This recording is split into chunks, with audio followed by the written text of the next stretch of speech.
Hey guys, it's Cash, and in this video I wanted to discuss everything I read in 2023.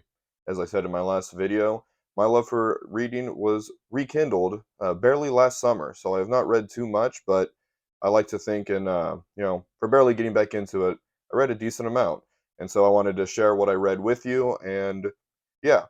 Before I get into it, I do want to say I'm not going to really rank anything. This is literally the order of books I read from about June of last year through December.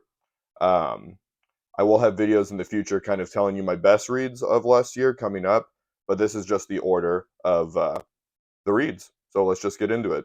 So the first book I picked up at Barnes& and Noble might be an odd one for many of you, but hey, it got me back into it, so I don't care. It is Tom Clancy's The Hunt for Red October. Yeah, picked this up. Didn't really know what to expect. I had heard of Tom Clancy, played his video games before. Well, I read it in about a week, and I was like, oh man, I have to go get another book. And that's when I did get back into fantasy with The Name of the Wind by Patrick Rothfuss. And well, after I read this, it was like, okay, it opened the floodgates, if you will, and fantasy was something I was really looking to get into at that point, but I didn't really know where to begin. So that's kind of when I went to BookTube and discovered this whole universe and added all these series to my list. But before I bought anything, I did continue on the whole Jack Ryan train, the whole Tom Clancy road with Patriot Games. Also, a pretty good read. If you do like the spy thriller, I heavily suggest the Jack Ryan novels. They are fantastic. Bit of a slow burn at times, but hey, if you read fantasy books, it's nothing you can't handle. So after finishing Patriot Games, I did turn to some of the series that I did learn from BookTube, and the first one I picked up was Stormfront by Jim Butcher, book one of the Dresden Files.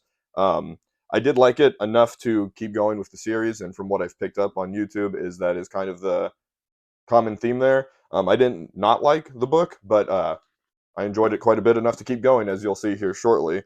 And then another guy I kept hearing about was Brandon Sanderson, and I had no idea what I was getting into. But the first book I picked up of his might surprise some of you, but I did want to go with publication order. I heard about the Cosmere, and it's very overwhelming, but I want to tackle it step by step. And hey, you'll be along for the ride. But here's what I've read so far. I did pick up Elantris, and I'm glad this was the first one I read. I'm sure a lot of you will understand that. It was his debut novel. Nothing really wrong with it, but the other books I read by him last year, definitely a lot better. This next story, or a series of stories, I can blame on Mike from Mike's Book Reviews. Whereas you can see probably a lot of these stories I picked up from his channel, was Different Seasons by Stephen King. It has 4 short stories in here. This is the only Stephen King I've read, and it was fantastic. Finally, after those handful of stories, I picked up book 2 of Kingkiller, Wise Man's Fear by Patrick Rothfuss once again. And at this point, I believe this is still the longest book I've read, but I'm sure that will change this year. Now, after Wise Man's Fear, I kind of went on a bit of a sci-fi kick. I read 3 of the 5 books out of Hitchhiker's Guide to the Galaxy. Really enjoyed it, but by the time I read the 3rd book in a row, I did need a bit of a break. Have not gone back yet, but hey, I'm sure that'll change in the future. Then after reading those 3 stories, I read The Martian by Andy Weir, and man, I read this in about 3 days. It was incredible. Then I went back into the fantasy world with book 2 of the Dresden Files, Full Moon. After that, I went back into the Cosmere with a very popular trilogy. I started Mistborn. I do own it, but I have let my sister borrow it, and she currently has it right now. I hope she is enjoying it. And after that, I continued the Dresden Files with Grave Peril. I couldn't just stop reading the Jack Ryan books and Tom Clancy, so I did continue with that. Book 3 of that, The Cardinal of the Kremlin.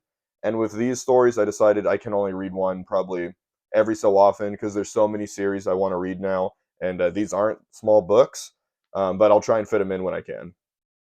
After I started Mistborn, I kind of wanted a science fiction trilogy or story to kind of go with it at the same time, and I picked something up that, not to give anything away for future videos, but it's probably become my favorite series that I've learned about and read so far, at least up to this point. I did read Red Rising by Pierce Brown. After Red Rising, hop back over to Mistborn with the Well of Ascension. But before continuing with Red Rising, I did do book 4 of Dresden Files, Summer Night, and then Golden Sun. And yeah, this is when this series really took off for me. After having my face melted off by Golden Sun, I was kind of worried about what I was going to read next and about how I was going to, follow that up. Well, Hero of Ages did just fine. And then to keep the good times rolling, it was book 5 of the Dresden Files with Death Masks. After learning the travesty that the King Killer Chronicle is not finished and has no, end in sight, I was like, oh, there has to be something else out there. So I did read the Slow Regard for Silent Things, the little novella following one of the side characters.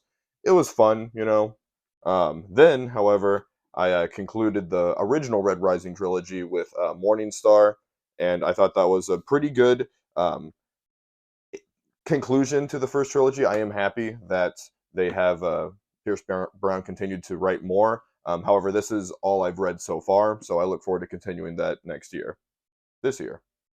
Almost done now, just a few more. I did read the 4th Jack Ryan book, Clear and Present Danger, and funny thing about this is I actually found a copy of it at a thrift store. It was, hardcover, and I was like, oh, why not? It was only like $3, had to get it. And then it was book 6 of the Dresden Files, Blood Rights, and I only read this a few weeks ago. Not as strong as Death Masks, but hey, everyone kind of says that, I think. I don't own this one physically, but I did read it on my Kindle, which, yeah, my girlfriend brought me a Kindle for my birthday after getting into reading like this, so hey, that's very nice of her.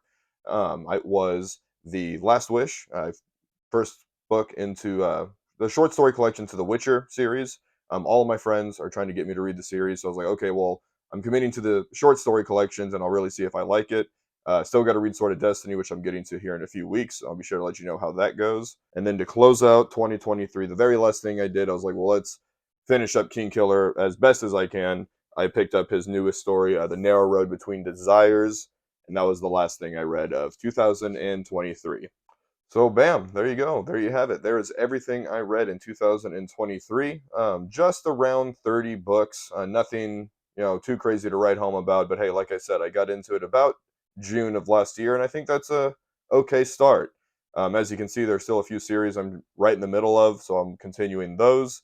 A few that I'm not so sure about that if I will continue it or not. But hey, we'll see.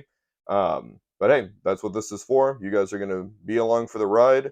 And coming up in my next video, I will actually tell you. I don't know if I want to do a top 10 because there's not that many in there, but I'll probably maybe do a top 5 or just my top reads of 2023 out of the stories I just listed off, what my favorites were. So you guys can look out for that here soon. Until next time, see ya.